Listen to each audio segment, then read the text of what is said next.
Chabacano es un lenguaje que nací durante el tiempo español. Muchos de los del mga Caviteño no ta platica siempre español. Entonces, aquel mga Caviteño,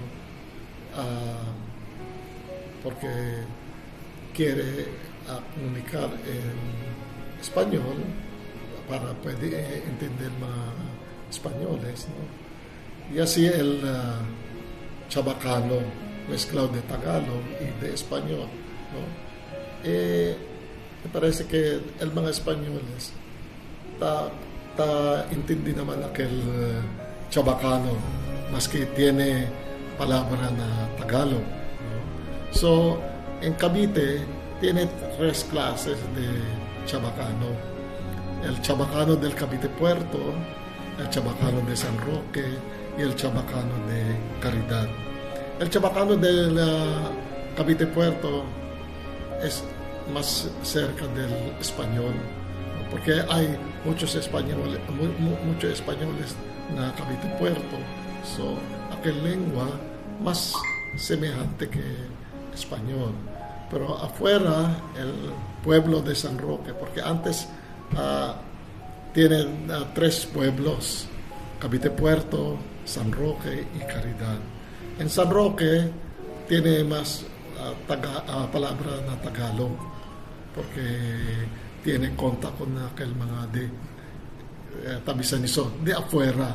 Aquel mga de afuera, aquel que mga gente que yabini del Noveleta, del otro pueblo de Cavite que ta platica Tagalog, no? Pero el chabacano de San Roque, otro pa rin na chabacano de Caridad, porque el chabacano de Caridad tiene más palabras na Tagalog, kasi cerca ya de Noveleta que ta platica Tagalog. Alegre oh. Ito ang tropeyong salita ng pahinang ito tuwing naririnig sa interview. Lalo na mula sa mga nakakatandang Chabacano speakers. Kurot sa puso na makita mong nandoon pa rin ang matinding pagnanais ng halos lahat na gamitin ng wika. Subalit, wala na halos makausap. Ang isang nyora ay tuwang-tuwa sa libro. Ipapaserox daw niya para ibigay sa barangay para maituro. Sabi namin, babalikan namin siya at bibigyan ng kopya. Ang isa naman ay talagang pinaiwan ng kopya.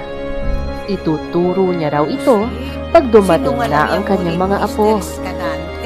Bumalik daw kami sa kanya para magkwentuhan ulit ng Chabacano at magmerienda.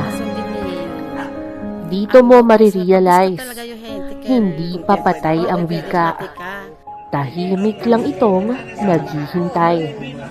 Naghihintay ng pagkakataon, ng kausap, ng susunod na henerasyon na handang makinig at magpatuloy. Nasa puso pa rin ng mga tao ang Chabacano.